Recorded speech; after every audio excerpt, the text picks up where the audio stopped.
Hey guys, mutual funds and why I prefer them over ETFs.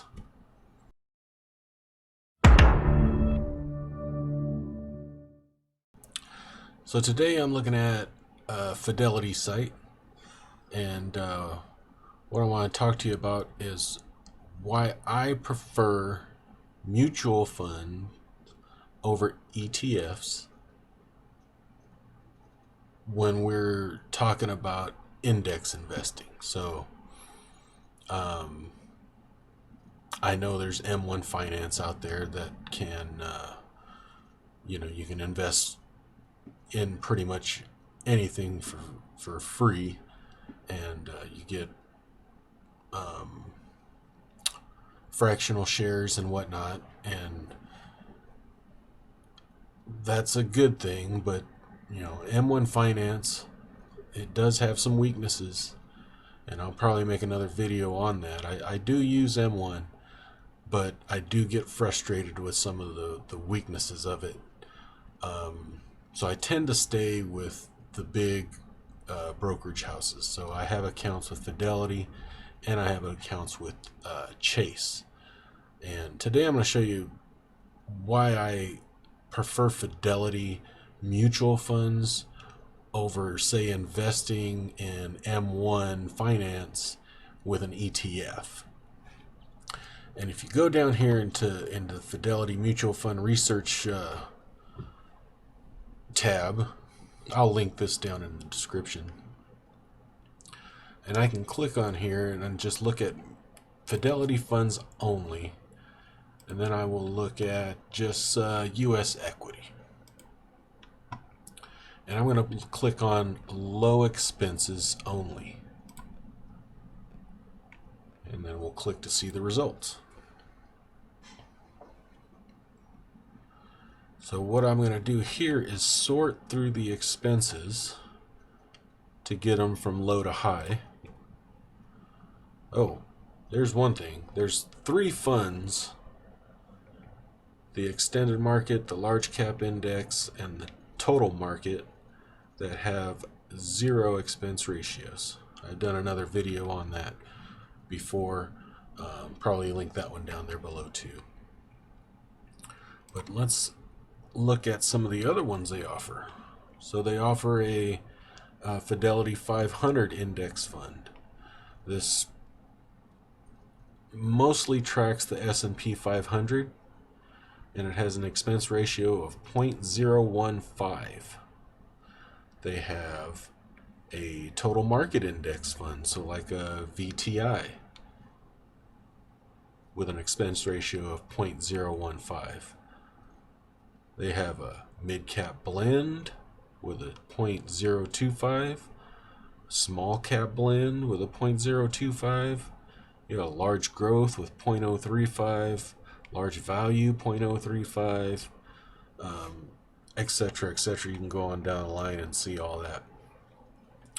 But what I really like about mutual funds is it's similar to M1, where you can just buy however much you want. So if I wanted to buy, let's consider this Fidelity 500 index, which mirrors the S&P 500. So the similar ETF to this would be the VOO, and it has no minimum to invest. The net asset value is $98.96. If you look at VOO, one share is, I don't know, mid 200s.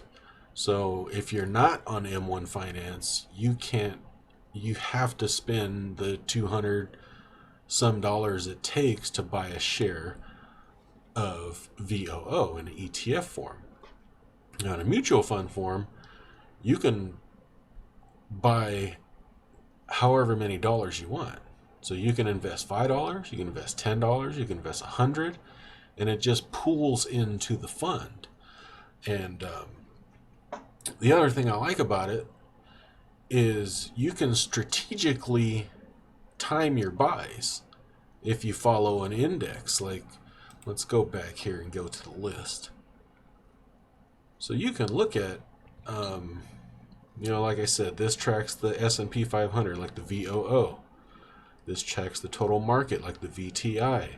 And I think small cap is like VB, or large cap growth is like VUG, if I'm not mistaken. Large cap value is like VTV, all those Vanguard ETFs. So you can literally time, I'm not going to say time the market, but you can time your buys opportunistically. So for instance, mutual funds only trade once per day, and that's toward the close or after close of market.